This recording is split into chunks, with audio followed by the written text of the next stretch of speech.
Le tour du 7. Pourquoi le 7? Il faut savoir que tous les dés du monde sont faits de la même manière. La somme des côtés opposés fait un total de 7. 5 et 2, 7. 4 et 3, 7. 6 et 1, 7. Ah ben c'est comme les dominos. Par exemple les dominos, c'est 1 d'un côté et c'est 6 de l'autre, ça fait 7. 1 plus 6, 7. Je vois très bien de quoi tu parles, puisque un 3 ainsi qu'un 4, ça fait aussi 7. Un 3 et un 4, c'est aussi 7. Ouais, mais là, je crois que j'ai compris comment tu fais. C'est facile, ton histoire, parce qu'en fin de compte, là, quand tu mets ta main comme ça, tu nous fais croire qu'il y en a 4, mais en fait, il y en a 5 tout le temps. Donc, quand tu mets ta main, ça fait 4, et quand tu mets ta main ici, ça fait forcément 6. Ouais, t'es fort. Hein. Et de l'autre côté, c'est pareil du coup. Si tu mets ta main de ce côté-là, ça donne l'impression qu'on a 1, et si tu la mets de ce côté-là, ça donne l'impression qu'on en a 3. C'est bien ça que tu fais? Pas tout à fait, parce que c'est vrai qu'on peut donner l'illusion d'avoir un 6 dans ce sens-là, mais on peut donner aussi l'illusion d'avoir un 6 dans ce sens-là. Donc dans ce sens-là, comme dans ce sens-là, on a l'illusion d'avoir un 6. C'est amusant. Comme de l'autre côté, d'ailleurs, on peut avoir un 3, hein, mais vraiment un 3 en réalité. Qu'est-ce que tu comprends? Ah ouais, mais je pense que ce qui serait quand même le plus fort, ce serait d'avoir peut-être d'un côté un 10. Même oui. si on garde le 3, de garder quand même notre 10. Explication du domino pour l'équipe de Dynamo. Ici, on a un domino qui est assez magique, en effet, mais de très très simple conception, puisque on a ici les points, mais certains sont doublés avec une gommette aimantée, tout simplement. Et pendant le numéro, le jeu consiste à, vous voyez par exemple j'en ai une ici, le jeu consiste à faire bouger cette partie aimantée. D'un côté, j'en ai une, et de l'autre côté, j'en ai 3 supplémentaires. Elles sont parfaitement alignées avec les points. Et je dis bien parfaitement alignées, parce que ce serait quand même dommage que pendant le numéro, on ait une bavure. On les aligne donc parfaitement dans cette position-là, ici, pour le côté, ce côté-là. Et de l'autre côté, on met la pastille sur le centre. Une fois que cette préparation est réalisée, on va pouvoir commencer le numéro. Nous commençons par expliquer comment est fabriqué un dé. Un dé est fabriqué de la façon suivante. Il y a 6 faces et chaque face opposée fait un total de 7. 2 plus 5, 7.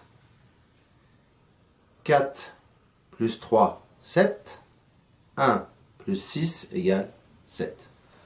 Maintenant que la première personne du groupe a présenté le dé, la deuxième personne arrive avec le domino en prétextant que c'est comme un domino. Là, voilà, ce qu'elle fait, c'est que d'un côté, grâce à ses 4 doigts, elle va cacher avec sa main gauche, ici, ce point-là.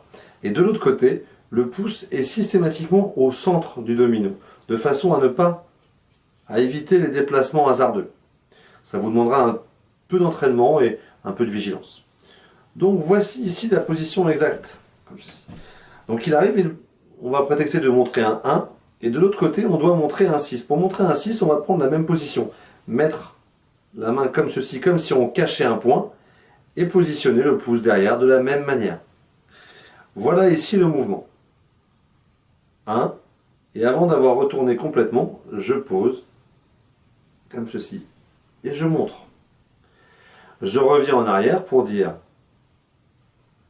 1 plus 6 égale 7. Dans cette position exacte, le deuxième personne va la donner à la troisième personne.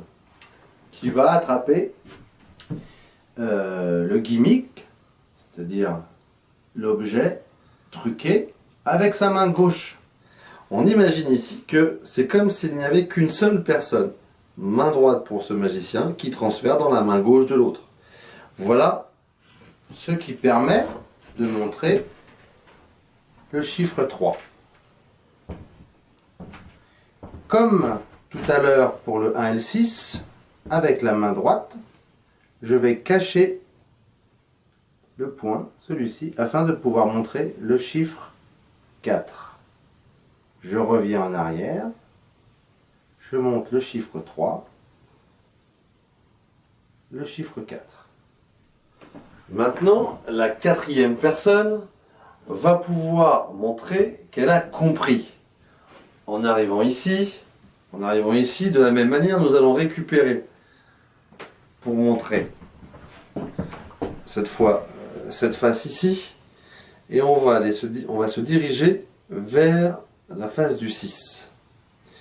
Donc là, on va montrer, on fait ce qu'on appelle l'explication. On explique qu'il y a en fait que 5 points, et que c'est le fait de cacher chaque point qui montre parfois 4 et parfois 6. De la même manière, on va faire ça de l'autre côté. À une différence près, c'est qu'au moment où on va montrer la fameuse manipulation de ce côté-là, avant de la montrer, derrière, grâce à notre pouce, on va monter le domino pour se mettre, on va monter cette pastille pour se mettre dans la position du 6. On va monter comme ceci, sans bien sûr que le public s'en aperçoive. Ça va donner quelque chose comme ça. Je montre qu'ici je n'ai que 5 pastilles. Je retourne ici. Je positionne mon dé. Je monte bien de ce côté-là. Regardez bien. D'un côté, on a l'impression que j'ai un. Et de l'autre côté, un 3. Je suis déjà prêt derrière. Prêt pourquoi? Pour le donner à la 5e personne ici. À ce moment précis, il y a déjà la pastille de déplacer et donc le chiffre 6. Personne n'est encore au courant. Je peux donc anticiper, faire un peu de comédie et dire tiens, je monte d'un côté le 6 et de l'autre côté le 6. Je peux m'amuser à jouer à ce petit jeu. Pendant ce temps-là, j'en profite pour déplacer la pastille derrière afin de faire réellement un 3. Donc je monte d'un côté, je monte de l'autre, et à un moment donné, je monte l'ensemble. C'est drôle. Et je peux aussi, de l'autre côté, montrer qu'il y a d'un côté le 3, de l'autre côté le 3, et à un moment donné, montrer l'ensemble. À ce moment précis, j'en profite pour déplacer les 2 dernières pastilles afin de former un 8. Tout à l'heure nous avons dit 10 et en fait c'était 8. Mais c'était amusant puisque personne ne s'en est aperçu. Donc je me retrouve dans cette position à montrer que j'ai bien 3 pastilles, le chiffre 3. À ce moment précis, je le donne à la dernière personne. Le 6e qui lui va avoir le prestige pour lui. Il en profitera d'ailleurs pour voir si le 8 est bien aligné. Le cas échéant, il pourra le repositionner. Et grâce à un mouvement très net, il montre que lui préfère jouer avec un 8 et non pas un 7.